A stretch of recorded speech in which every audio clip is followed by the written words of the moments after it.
Ever since I got this car, this GR86 made by Toyota, this is the 2023 Premium Edition in steel, which is metallic silver. It's a very high-end color, very hard to acquire.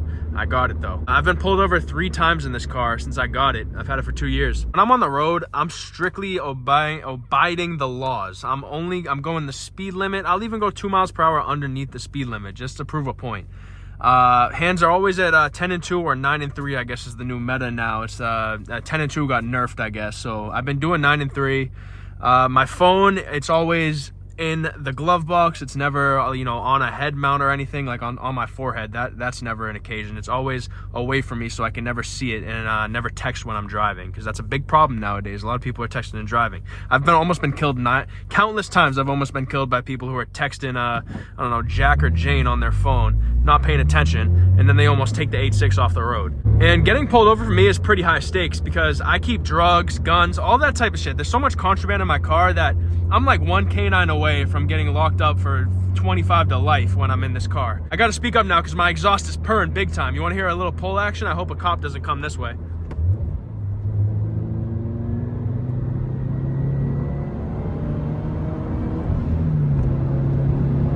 So the first time I got pulled over was actually on the road I was just on when I started recording this video. I wanted to, you know, paint the picture for you guys. It's just a nice little straight road, and the speed limit on that road is actually 30 miles per hour. Before I get into the cop stories, I wanted to take a second to say hello to some of my subscribers, right? I looked into my channel analytics, and it said something like 90% from USA. So if you're one of my American watchers, fucking hell yeah, brother. We live, I mean, come on. I have like, it's 2% Australian, mate. So for my Australian subscribers, howdy partner. Australians and Americans pretty similar. And then I got like 3% from the fucking UK, mate. I got 33% Manchester fans, mate. So big up to my Manchester fans. Up the Spurs. What do we think of Tottenham shit? What do we think of shit Tottenham? Thank you, that's all right. What do we think of Tottenham? What do we think of shit? Thank you. If I have any Bosnian or Albanian motherfuckers watching my videos, shout out to you guys, because I wish I was Bosnian. I've met 3 Bosnians in my life, and those are my top 3 favorite people I've ever met.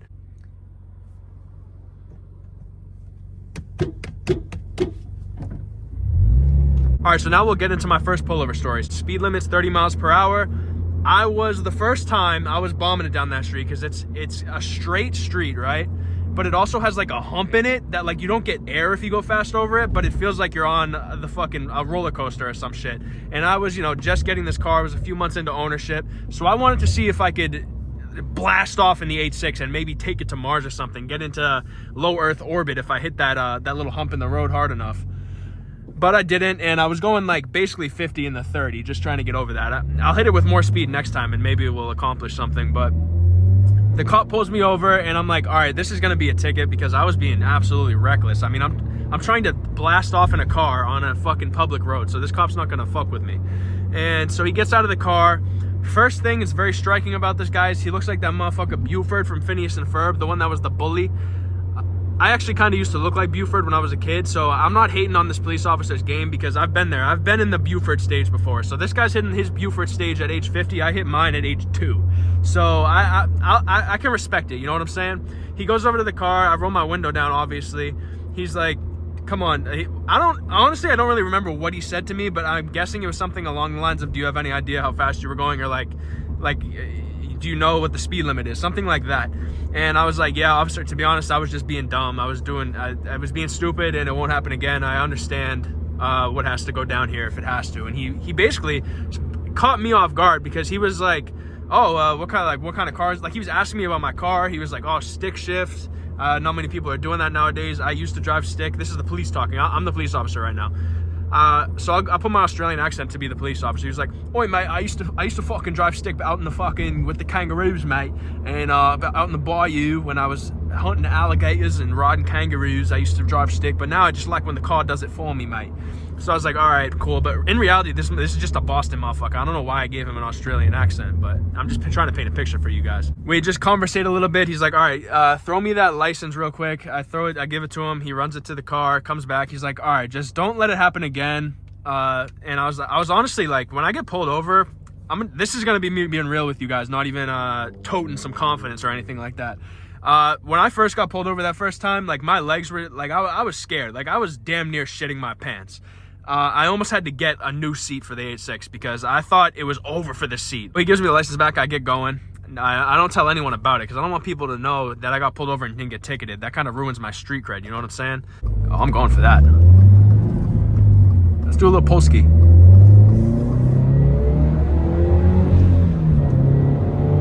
Footwork.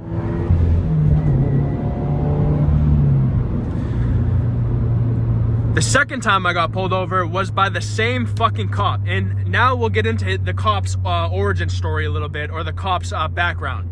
This is like the city cop. You know how there's that cop in your city that you always see? He's just the one cop. He's in this big ass Chevy SUV, like a Tahoe or some shit, like blacked out with the fucking Ram bar on the front of it and like the lights, and it's all blacked out. It's a pretty cool car, so I respect his game once again. I know all of his like outposts that he parks at. He goes to this one spot. It's near my buddy's house. It's on a road. He goes out. He looks with his binoculars to see, like, to track how fast people are going. He flags them down. And then this spot where he's pulled me over twice is the second time in the same spot. He parks like, there's the one straight road and then many roads that lead into the straight road that are like, it's like a suburban area going onto a main road, and he hides, he tucks into one of these roads, and you go past and he catches you, and he can get you on there. Nowadays he just pulls up onto the grass next to it, but he didn't used to do that. He used to be way more hidden back in the day.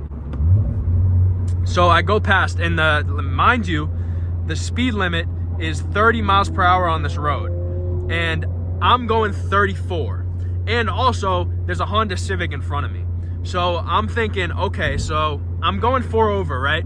I could slow it down, but I really don't want to like halt. Like, there's people behind me. Like, I don't want to be the guy that's going slow. And I have a fucking hypercar. So what do I look like? It's ruining.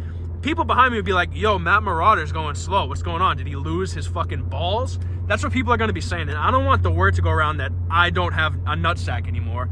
So that's why I'm always pedal to the metal on the public streets, being dangerous and shit like that. So I'm behind a car, so I'm thinking that this is like a shield for me. Like, this is, the cop can't pull me over because there's a guy going the same speed in front of me.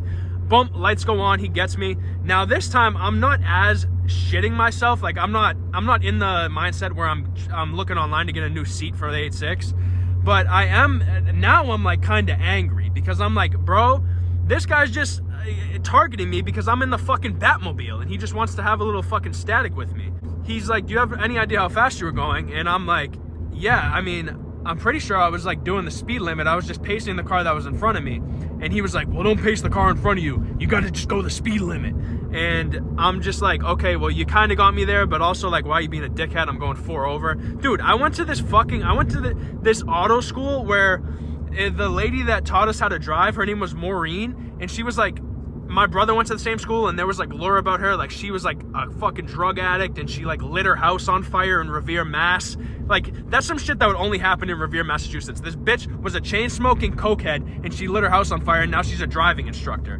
So that's like the kind of timing I was on in driving school. And all we would do the whole time in class is just watch videos of car crashes, and she gave us the cheat sheet to the final exam that we had to do to like ace the class. I learned from her, and she's the one that told me, dude, she told the class, like, you can go 5 over the speed limit and it's not really that big of a deal. The speed limits are kind of just a suggestion if you're going 5 over. Don't exceed 5 over, basically. So I was living by that mantra all the way up until this time.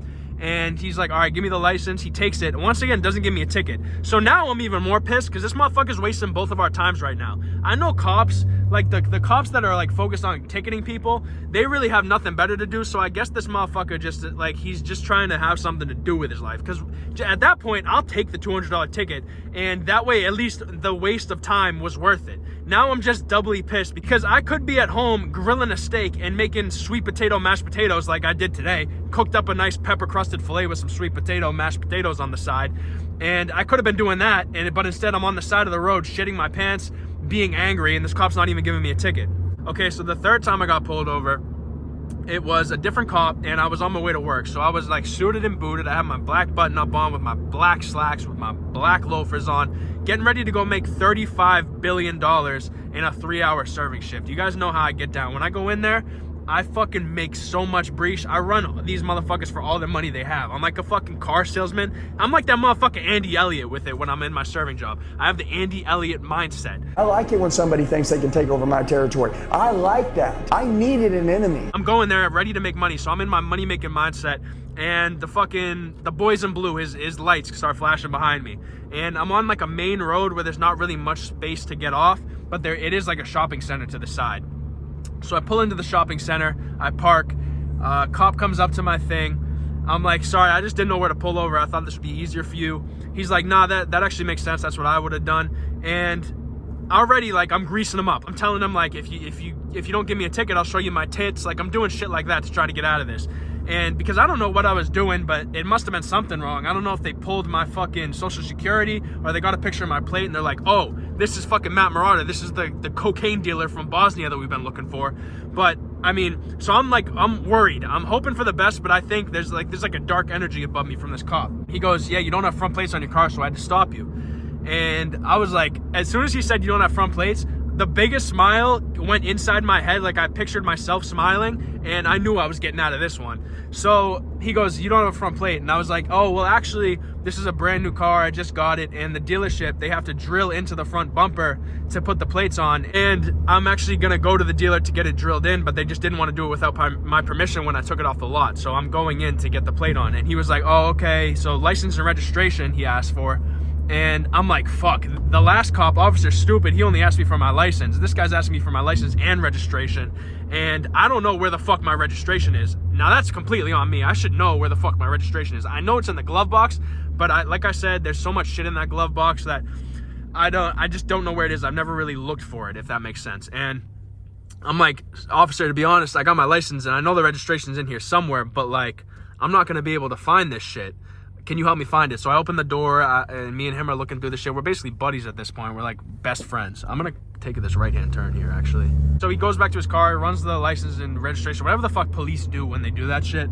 And he comes back and he's like, okay, so just make sure you get this plate on. It's illegal to not run front plates in Massachusetts, which I still don't know if that's true or not, but I'm guessing it's true. I don't think he would lie to me, but the guy at the dealer, the motherfucker Leo that sold me the car, was like, I don't run front plates on my Miata, so you should be chilling. Just tell them that you're gonna go do it soon at the dealership and you'll get away with it. So thanks to Leo, the motherfucker that sold me this car, tried to sell me this car for 42 grand. I don't know if you guys knew that. Motherfucker Leo tried to sell me this car for 42 grand. I was like, hey buddy, why don't you go back and talk to the big boss and tell him that this young fucking 18-year-old white boy is not paying 42 grand for this car that's worth 30 grand. So I fucking hassled with him and I got it down to a good price, but motherfucker Leo was trying to scam me, but he did put me on to the game, the front plate, not having the front plate game. So his plan for that worked, and I got out of that one. But the cop did tell me this one was a statey. He was a state trooper, and he told me if I catch you without this again, it's a $200 fine. This was 5 months ago. Still not running the plate, so I'm waiting. I'm playing a risky game right now, waiting for that fine. And that's I live dangerously, guys. So that's the lifestyle I live. So I want that motherfucking statey to pull me over again to see what the fuck happens. And I say I've gotten pulled over 3 times, but it should have been 4. Now, this last story, I'm going to keep it brief because this video is probably getting super fucking long because I've been driving for a long ass time. I've zoned out. So it's raining outside. I'm coming home from work. Now, when I get out of work, I'm all about getting home. Like, I drive so fast, so recklessly. I just want to get home, cook up some fucking spaghetti with meat sauce, eat that, watch some fucking whatever show I'm watching, and then just chill. So that's like the number one thing on my mind. So it's raining outside. The roads are empty because I get out of work late at night because I'm a night shift worker. So I'm fueled by hatred, and I'm going fast as fuck. There's no one on the road, but it is raining, and I am being, I have full control over my vehicle whenever I'm in it, regardless rain or shine, snow, whatever the fuck. I'm not crashing, but I'm going fast as fuck, and I actually blow by this state trooper on the road. And I didn't even realize like that I did it at the time. This is the worst road in the history of the United States right here. So I'm gonna fucking be quiet and we're gonna try to get over this together. This is absolutely fucking ridiculous. Oh my God, guys. This is the thing about having an 8.6 in the fucking greater Boston area is you have to deal with roads where it's like your fucking undercarriage is gonna go out for you. Like I should be, right now I'm 6'4", I should be 6'10", but I've gone over so much bumps on the road that it fucking compressed my spine that much to where it took 6 inches off me. So fucking God bless America for that. But I blow past the state trooper, then I end up being at a red light, and the state trooper pulls up beside me, pouring outside, rolls the window down. It's this blonde 50-year-old shorty, and she's like, fucking slow down, you're going too goddamn fast. So she obviously didn't want to get out of the car to pull me over, and like I end up getting out and walking to my car. So I got out of that one because Mother Nature blessed my shit and made it pouring rain. So thank you for that, for getting me out of that ticket. So should have been pulled over 4 times, been pulled over 3 times, ticketed 0 times. So I guess I'm just that motherfucker. So you guys should start writing down notes, taking notes. If you're not running a front plate, use my front plate hack, and I guarantee you'll get out of it, even if you're with a fucking statey. So that's the video.